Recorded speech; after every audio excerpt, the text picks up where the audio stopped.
Today we are going to address the second journal prompt. It says, if you saw someone feeling the way you're feeling right now, what should you tell that person? Hey, I remember the first time I saw this question. I cried. Nililia machozi. I was so heartbroken. And I'm not sure I'm not sure at the moment what hurt the more.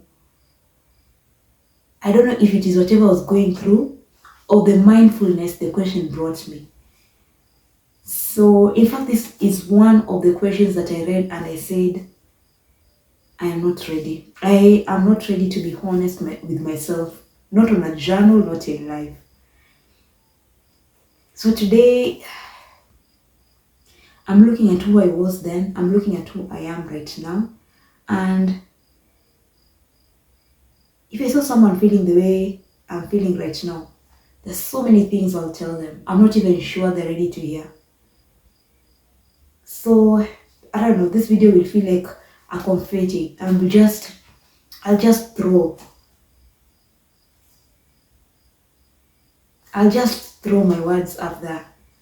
And if by bad luck, this has to be by bad luck. If by bad luck you are feeling like this, I'm so sorry. And the so sorry is not part of what I want to even say. I'm just acknowledging the weight of what you're feeling right now. It is bad and I'm sorry. So the first thing I would want to tell the person is, do not listen to anyone who tells you it shall be well, you're going to be fine, it's going to be okay, because they're lying to you. Unless their perspective of being okay is to perform those Lazarus miracles, raise someone from the dead. It will never be okay. You'll be fine, yes, but nothing about what you're going through is okay. And let me promise you something. Unless someone has experienced firsthand the loss of a closed one,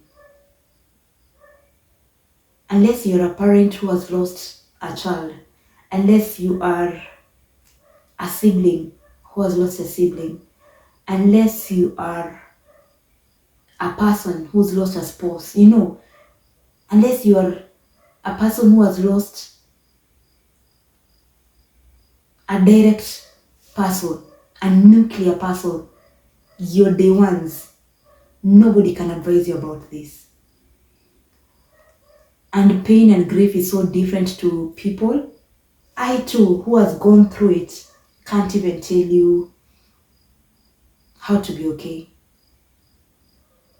So anyone who is telling you it's going to be okay. I remember one of the first people who gave me an advice, which at the time felt like cruel.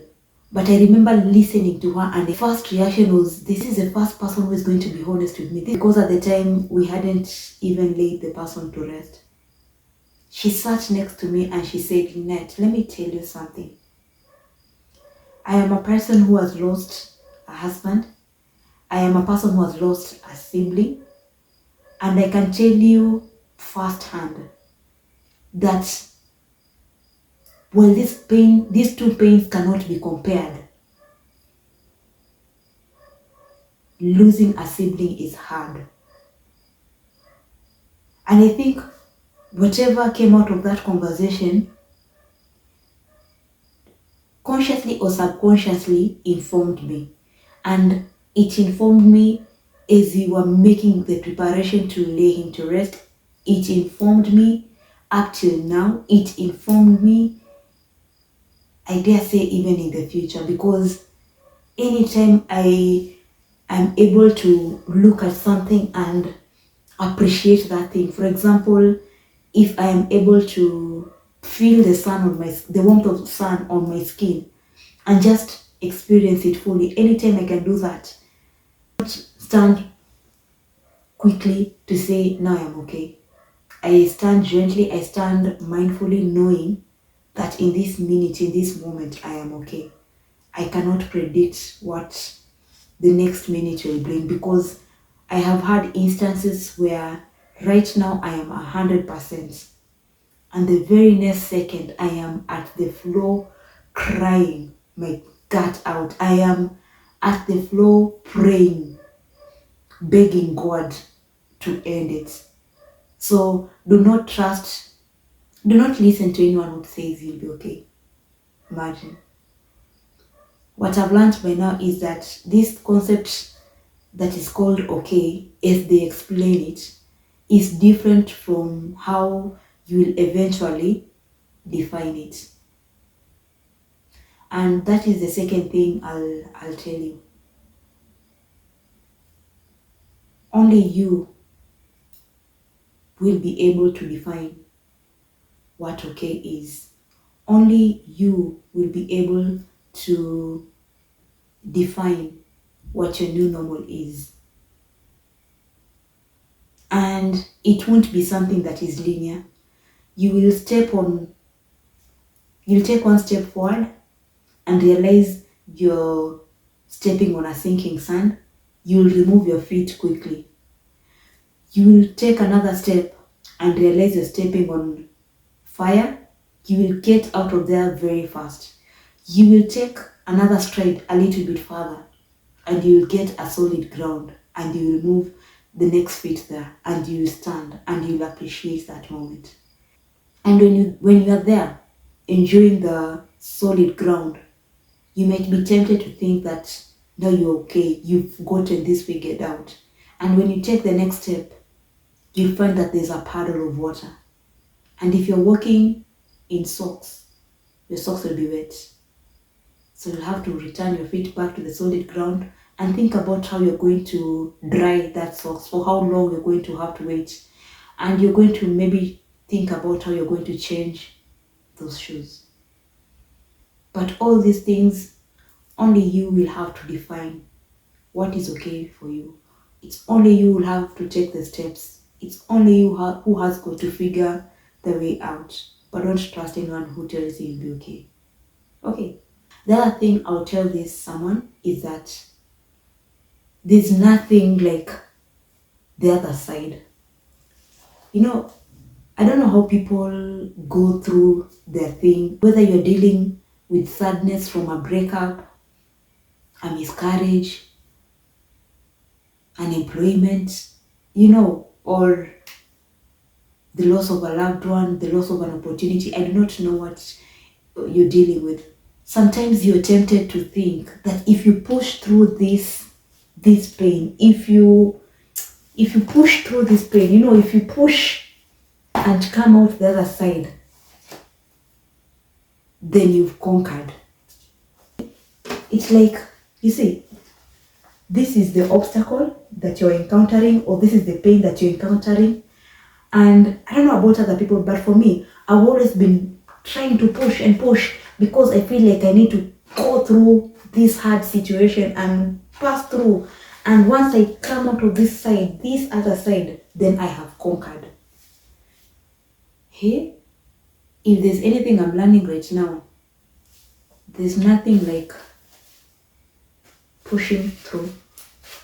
Yes, there's this barrier, but there's nothing like pushing through. What is there is lessons, because every situation gives you one of two outcomes. You either win or you learn. Those are the only two circumstances. So, for example, in the heart of trying to push through circumstance, you feel like you need to experience all the pain. That is one of the things that I felt that I needed to do. I told myself that I needed to feel all this pain. I needed to sit in it. And the moment I will think about this bad situation and it no longer hurts me, then I have conquered.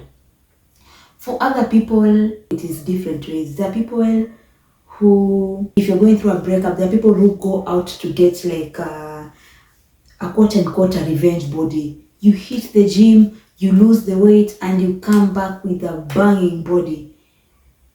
I mean, that is okay, but what do I know for sure? Anger cannot sustain that objective. Eventually, anger subsides, And when you've gone out there, you've hit the gym, and now the anger has subsided. What is going to keep that burning body going? Some people go out of their way to get surgery. If you're one of those insane people, you decide to get back to a person by going and a different person, like you decide to rebound. Do you know even the Bible says that fornication, immorality, I don't know how to say this in a demure way. It explains that when you break into someone's house and steal their items, you've stolen from them. But when it comes to sex, there's nothing like a rebound. There's nothing like getting back to a person. You cannot say you're getting back to your ex by sleeping with their brother or their best friend, because you're using your body and you're stealing from yourself. So, and then the other people who go out in anger and they want to revenge. You carry daggers and you want the revenge, you want to fight. I hope you know that they say you have to carry two body bags. You have to dig two holes, because what assures you that you're coming out of that alive or uninjured? So in my opinion, instead of doing all those dramatic things that people just intuitively first thought they choose to do, the right way to go through things is by sitting down and dissecting the situation. Ask the first question: what led to the breakdown of this relationship? Was the person unfaithful? Was it finances? Were your values misaligned? Were your standards too high or your standards too low? Try to understand exactly what caused the downfall of that relationship. Imagine if your partner is unfaithful and then you're going to get a revenge body. What's your deal? You want to get the attention of that person who is unfaithful. In fact, in my very unprofessional professional opinion, you should straight up. If the person is unfaithful, you need to dress up like a homeless drug addict. No. This is not the time to get your sexy back. A person who does not have faithfulness with himself, how do you expect, or herself, how do you expect him or her to have faithfulness with you? A person who doesn't have a relationship with God, a faithful relationship with God, how do you expect them to have a relationship with you, a faithful relationship with you?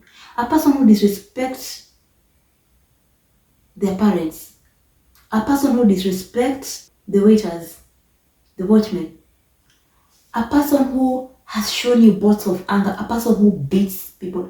Why do you want a revenge body for them? Why? You decree. The second thing you need to ask is, what about you contributed to the situation that you're in? I learned that I am an emotionally avoidant person.